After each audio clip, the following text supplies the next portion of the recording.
welcome to Money Matters TV and our segment called Growth Stories, where we hear from entrepreneurs and advisors sharing secrets and advice on what business owners need to know to grow. I'm your host today, Katie Wenger. I'm an associate with CBRE, a global real estate consulting firm. I specialize in helping high-growth companies in the Philadelphia area with real estate strategies that help support their growth. From time to time, financial issues relating to life sciences, healthcare, or technology matters, or companies may be discussed on the show. These discussions are not and should not be viewed as financial advice. Moreover, since this program is pre-recorded and shown at a later date, please keep in mind that the information may no longer be current. You should always check with your financial advisor before entering into any financial transaction. I'm joined today by my co-host, Mike Verrill, Vice President Strategic Development at the Sharp Financial Group, an integrated financial management firm. They orchestrate a comprehensive offering combining accounting and tax, business advisory, investment banking, wealth management, and family office services to provide extraordinary outcomes for private business owners and their families. Thanks so much for joining us today, Mike. It's great to see you. Always great to join you for Growth Stories. Katie, how are you?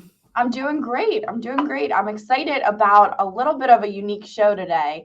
We're going to flip the tables and learn a little bit more about you, your background, and why you're so passionate about working with entrepreneurs. But before we get started, we have a question from one of our viewers. Lester Martin from Boston would like to know, how do you see business risk in the future? So, Mike, you spend a lot of time helping business owners think through this. What's your viewpoint on this? So, Lester, thanks for sending in your question. Risk is something business owners have been dealing with for centuries, right? That's part of business and how you build a strategy around being successful. In today's environment, there's a number of different risks that we're experiencing. The economy is in a bit of a flux, right? We've got high inflation, but we've got low job rates. So, lots of people at work. In an inflationary environment, it's not necessarily typical. There's also a lot of geopolitical risks these days. There's things going on around the world, particularly the conflict in Ukraine with Russia, that gives business owners a need for pause. So I would say, managing business risk in a business is all about transparency and visibility into the future as best you can. And you do that by planning, scenario planning in particular, right? Making sure that, you have an A strategy, a B strategy, and a C strategy. And I think that's the best way for business owners to manage risk. These current environments, the current environment that we're in, economic and geopolitical, those will come and go. But truly doing the planning and looking out as best you can in the future for your business is the best way for business owners to manage risk. Thanks, Mike. That's an awesome perspective. And, I know our audience will appreciate that advice. Lester, I hope that answers your question. And as always, it's great to hear from our viewers. If you'd like to submit a question for a future show, here is how you send your questions to Money Matters. You can have your questions answered on Money Matters. Please go to our website, money-matterstv.com. On our homepage, click on the banner on the right that says, Send us your questions. While you're on our website, you can find information about our hosts and guests, as well as show notes and links about this show and past shows. Money Matters is also available as a podcast on iTunes and Stitcher, so you can listen to Money Matters while you're on the go. That website address, again, is money, MONEY, -matters, MATTERS, TV.com. So, Mike, I'm excited about our conversation today. You've been a host of this show for many years, interviewing many entrepreneurs and advisors, and really learning about how they've grown their business and as well as advice they may have for entrepreneurs who are looking to grow their business.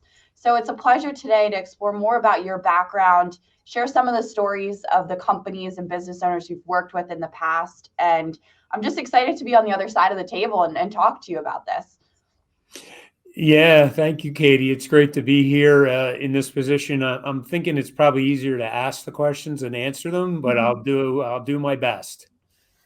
You'll do great. So I'd love to just start with an overview of the Sharp Financial Group. What do you do to help companies and business owners? And, can you just give us an overview? That'd be wonderful. Yeah, absolutely. Happy to, Katie. So interesting. The Sharp Financial Group was started by Mike Sharp, probably actually 30 years ago this year. So celebrating an anniversary. Mike started out as an entrepreneur and focused on helping business owners with accounting and tax needs. And that business continued to evolve and helping them with other things, financial planning for wealth that he was helping them create through growing business value. And we've evolved significantly, adding investment banking, family office services. We've had clients that have had significant exits and liquidity events. And so helping them manage the complexities that wealth creates is a big job for our family office services group.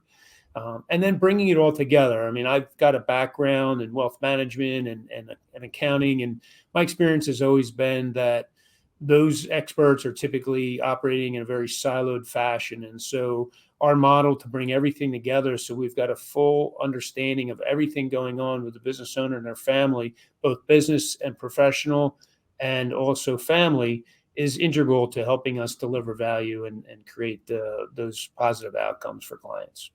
That's wonderful. So it sounds like you are the jack of all trades, but also know how to kind of bring it together, which sounds like a really hard task. And I'm curious to know, as you know, we always kind of go back to childhood and interests and family background. So, I'd love to start there and start to hear your story and see if we can kind of point out some clues and indicators as to how that's informed your current position and current role. And, I'd love to just kind of jump in kind of, where'd you come from? What was your childhood like? And we'll kind of start there.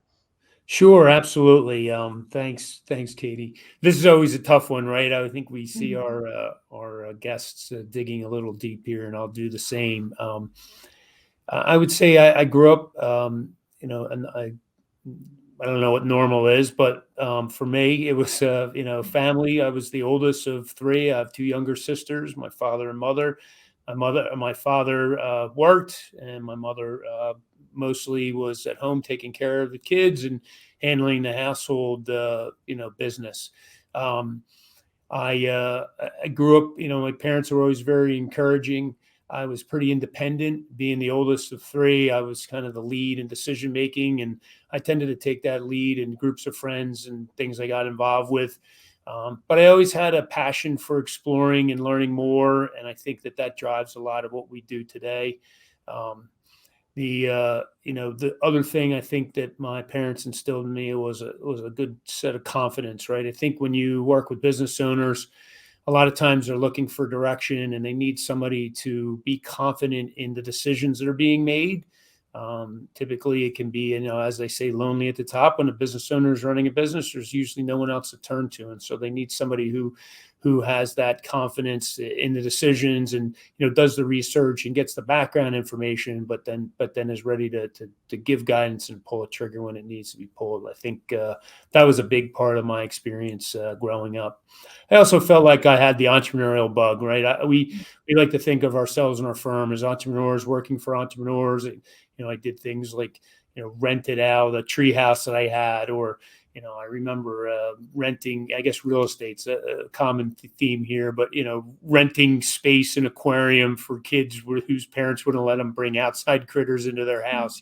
Things like that. So felt like I was always trying to figure out how to make a buck and use what I had to try to build a little business around it. So I think I have that entrepreneurial bent as well. Yeah, and I'm sure that helps tremendously as you're kind of putting yourself in the business owner's shoes and advising them and kind of being that sounding board for them as they're making some really critical decisions about their business. So, I mean, kind of, you had this entrepreneurial bug, right? And you had this great confidence. How did you end up in the finance world? Did you always want to be in your position you're in today, or what kind of led you down this path? Sure. I went to school for finance. My dad was an engineer, and I thought maybe I wanted to be an engineer, but he also had a passion for stocks and investing and and I kind of caught that interest, and so I started out with that in mind. Also, was always very interested in the law, and so had a dual degree in legal studies. Had an intent to go to law school, but at some point I realized I wanted to get out in the working world and start making some money as a poor college student. So didn't pursue the law school thing. But I think both of those skill sets have provided me a great deal of support in helping business owners think through important decisions. The law from a compliance standpoint is also important, but also I think gets you to think very logically about problems and how you should handle them. And of course, the finance piece is, that's integral, helping our clients understand how to evaluate investments, where to focus on putting the next dollar into their business and what the return should be. And those are the things I depend on every day. And so my educational background informed that. A little bit of an eclectic job experience. I worked for a number of years as in the operations end of a ground transportation company. So I really got to see kind of hands-on how, the impact of a P&L, right? Like hiring and firing people, decisions you make about what supplies to purchase and how to interact with customers, and also from an operational standpoint. And then I had the opportunity from a sales standpoint to really help grow a company. We provided arbitration and mediation services, and I was growing all of the branch offices. They had a headquarter location, but I got hired to kind of grow all those services in the branch locations. And so really figuring out a go-to-market strategy and driving growth through my sales efforts there was I think, very educational as well. So I really got to see both sides of the business. And then I got a leadership standpoint. I got that at a very early age, being responsible for, hundreds of employees and certain job responsibilities I took on. That really puts your feet to the fire when you're making decisions, right? When the decisions you make impact the employees that work for a company and you have to report up and explain those decisions, it really helps you develop a mindset and a structure for being logical, but also, using as much of the information you can get in the environment you're in to help make the best decisions that you can. Not always the right ones, but the best decisions that you can make at the time. So yeah, absolutely. And it sounds like you probably leaned heavily on that confidence you had at such a young age, being in a position like that. Not only are you really relying on kind of your own gut feeling, but also the data you have in front of you. I think being in that position when you now are advising people, I'm sure, you think exactly how they might feel when they're making these big choices. So I think, it sounds like such a wide variety of roles that it helped inform you to kind of the expertise you share today. What specifically brought you to Sharp in the role you're in today? And were there any particular experiences that really drove, your desire to be in that role?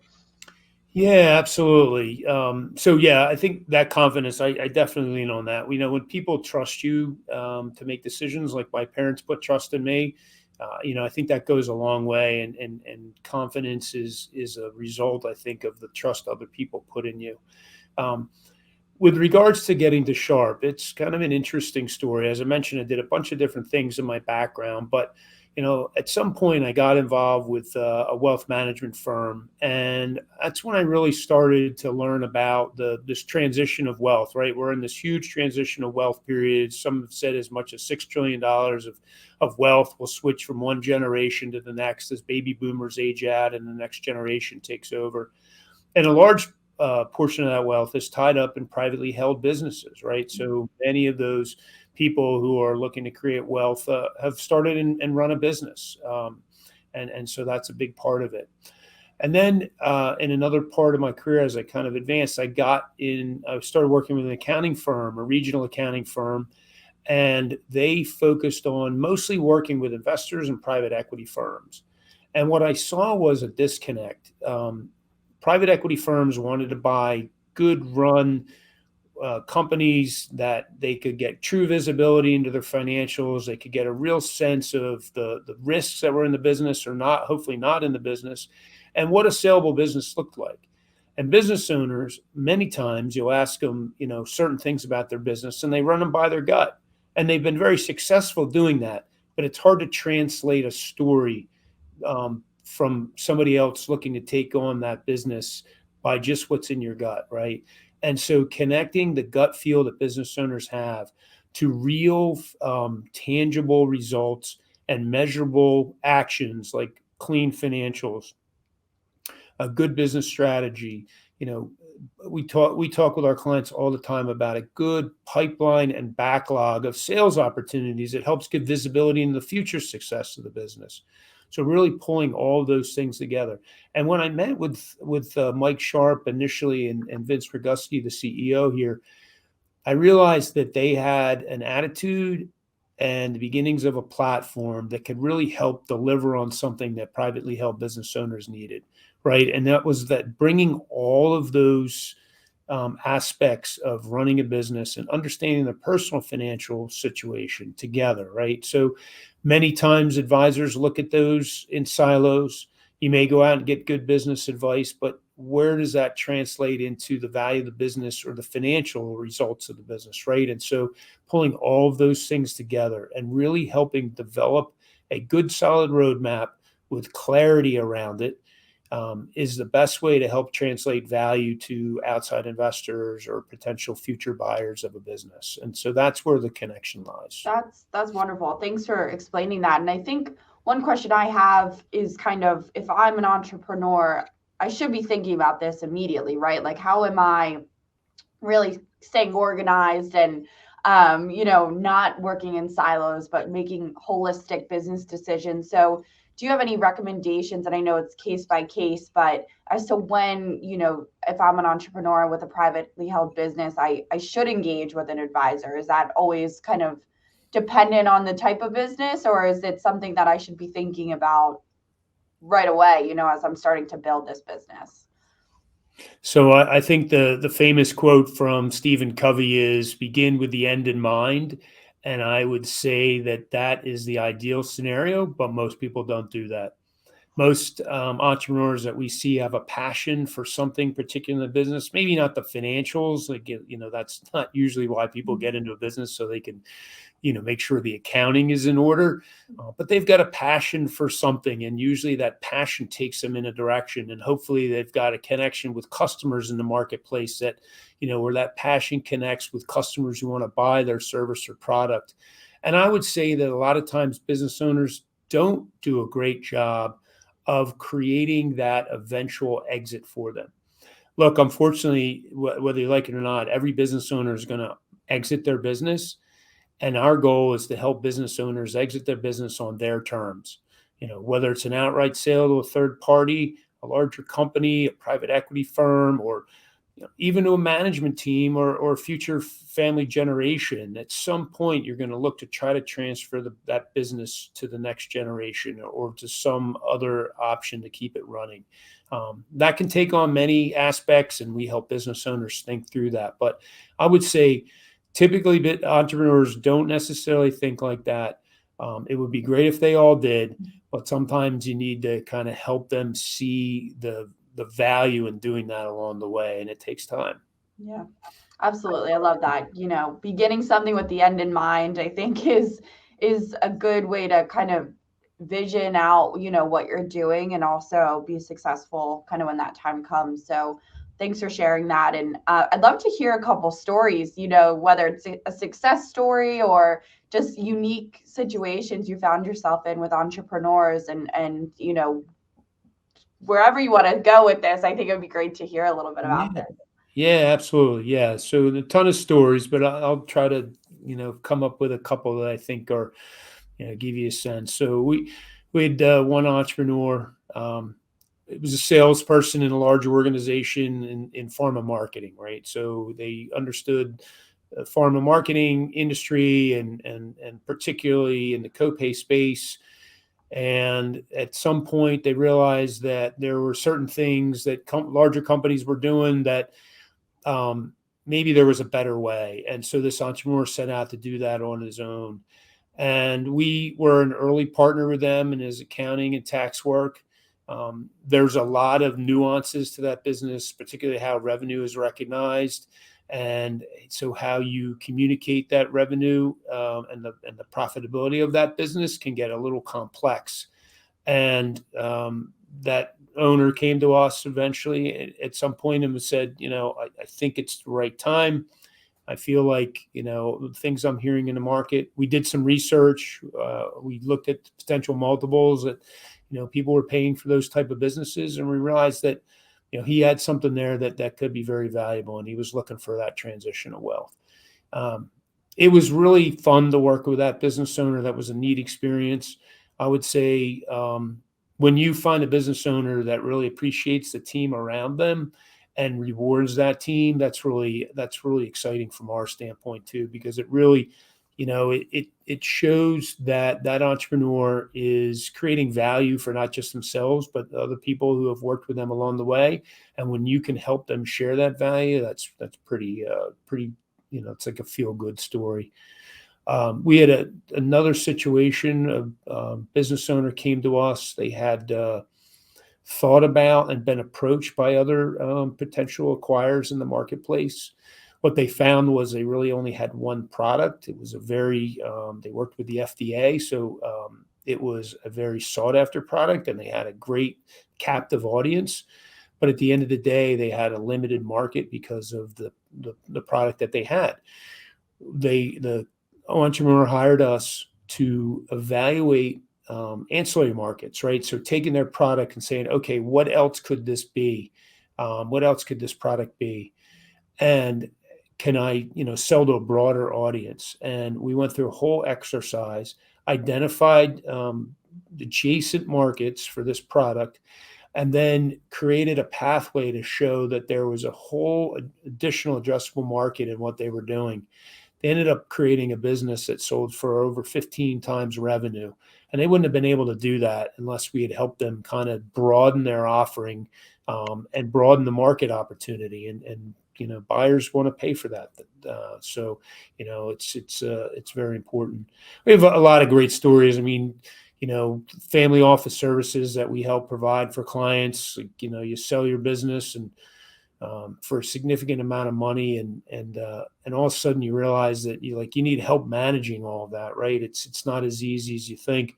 A lot of times when that wealth is tied up in the business, you've got other people helping you run it, and then all of a sudden when it's on you, it becomes more difficult. And so, and a lot of stress and strife can be created from that kind of wealth. And so if we can help manage that and handle a lot of those aspects of the things that can be stressful, it helps make it a little bit more enjoyable and help that entrepreneur enjoy the fruits of their labor.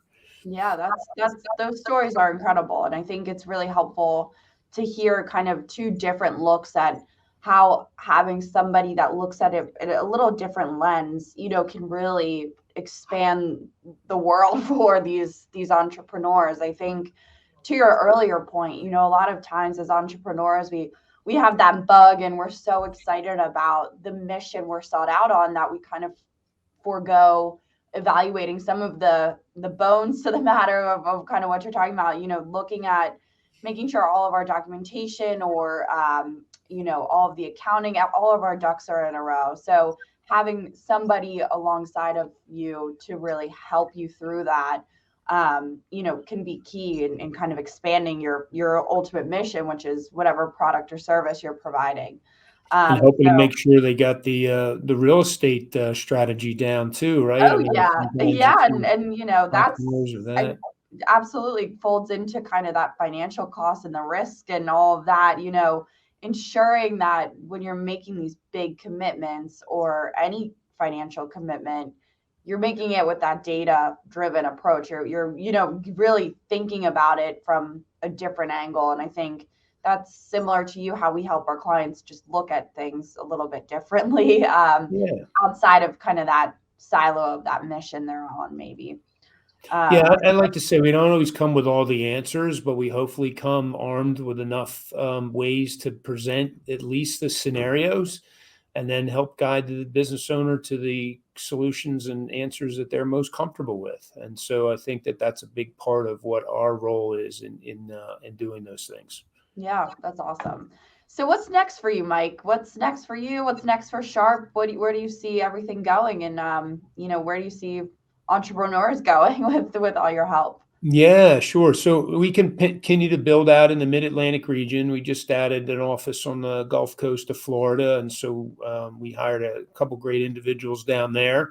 It was a strategic move for two standpoints. One, to bring on these individuals that we think add a lot of value, and then also, we think that's a great market down there. If you look at that Tampa, St. Pete area there around Tampa Bay, it's just absolutely exploding, and there's tons of entrepreneurs in that area there.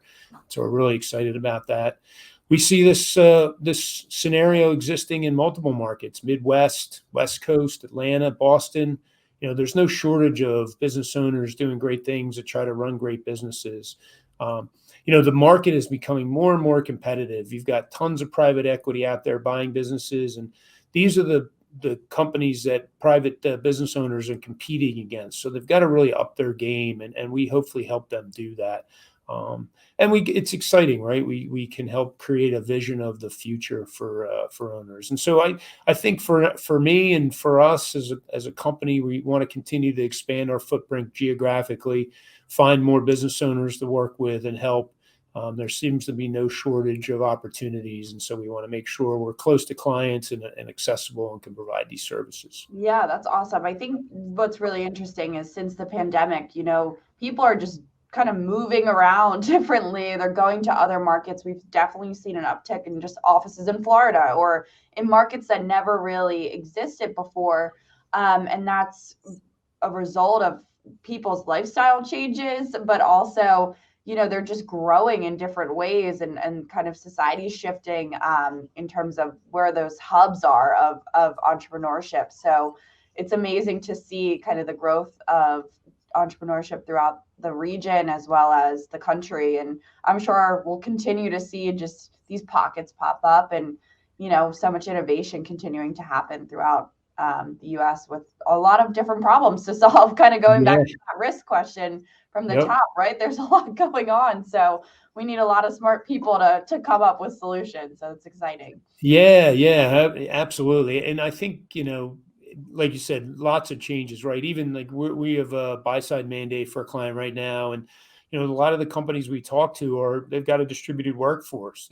They're not in one city, right? They're across many cities. So how do you, as a company buying another company, those are challenges you have to think through. How do you manage that? How do you transition that culture into yours when those people aren't even in the same spot? So definitely lots to think about. Yeah. Well, thanks so much, Mike. This was awesome to hear your perspective and just ways you're helping so many different people and businesses. Thanks so much for sharing. So it was great to be on the other side of the table today with you. Yeah, it was fun. Thanks, Katie, for making it happen. Good. Glad you could join. So, hopefully our viewers gain some insight, some inspiration. We're so excited for our next guest on Money Matters TV, who is Jocelyn Ewart at Forum of Executive Women. So we're looking forward to that discussion. And as a reminder, you can download the podcast from iTunes and Stitcher, as well as see our programs on YouTube, on our YouTube channel, money-matterstv.com. Thanks for joining Growth Stories.